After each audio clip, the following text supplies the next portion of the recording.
It's over. A stunning sweep of the number 3 seed.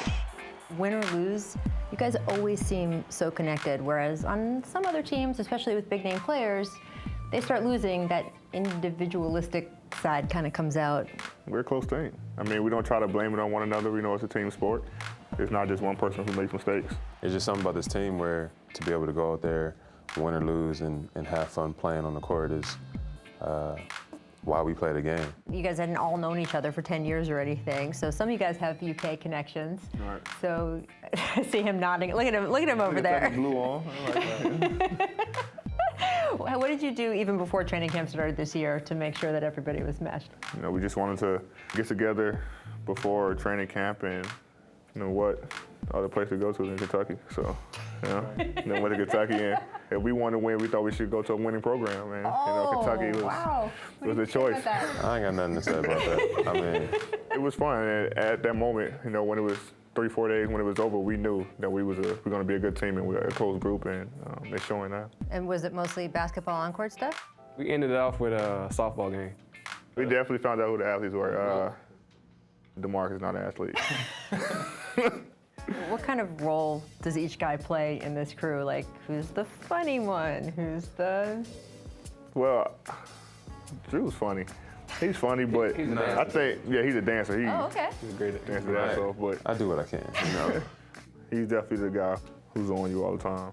Yeah. You know, he wants to win. I mean, what's he? Nah, he but wants to in win. everything, though. I'm Yeah. talking about, like, shooting drills, if it's checkers. The funny thing that Rondo said was, anytime something happens, he was like, "Come on now, Pisces." Like, he always tells me that. And he's a Pisces, so we kind of like understand each other. By the way, he has a first name. What is it about all your teammates? Because I work with Paul Pierce now, and he never calls you anything but Rondo. Well, I don't, because it's like 8 different ways to say it. You know, people like Rajon, like, no, it's how you, Rajon. Like, yeah. But before I knew as a teammate, I always say Rajon Rondo. I always said that. I'm glad we could have this moment here finally where you asked him how to pronounce his name. I'm proud of everybody that. calls That's me good. I'm His glad. teammate for Right. You guys mentioned Boogie, obviously. You lose a 4-time All-Star in DeMarcus Cousins. After Boogie went down, AD told me, he's like, I need to go all Russell Westbrook with my aggressiveness.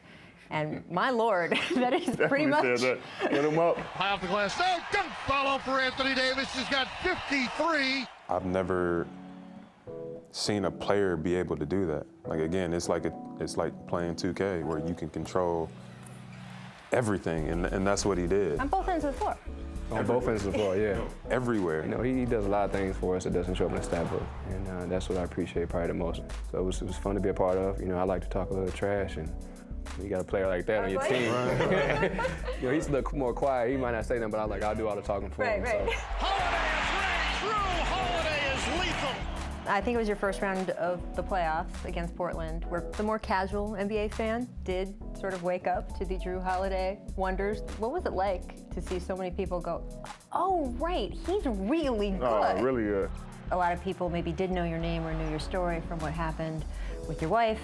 Was pregnant, had a brain tumor. You took time away from the team to take care of her, take care of your new daughter. It's not that you just missed time with that.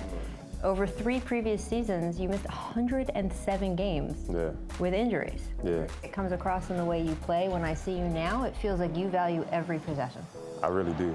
They tell me this all the time, so it's hard for me not to fight for them, you know what I mean? But just to be able to play every single game and really appreciate it, knowing that, like, I don't have to worry about anything else.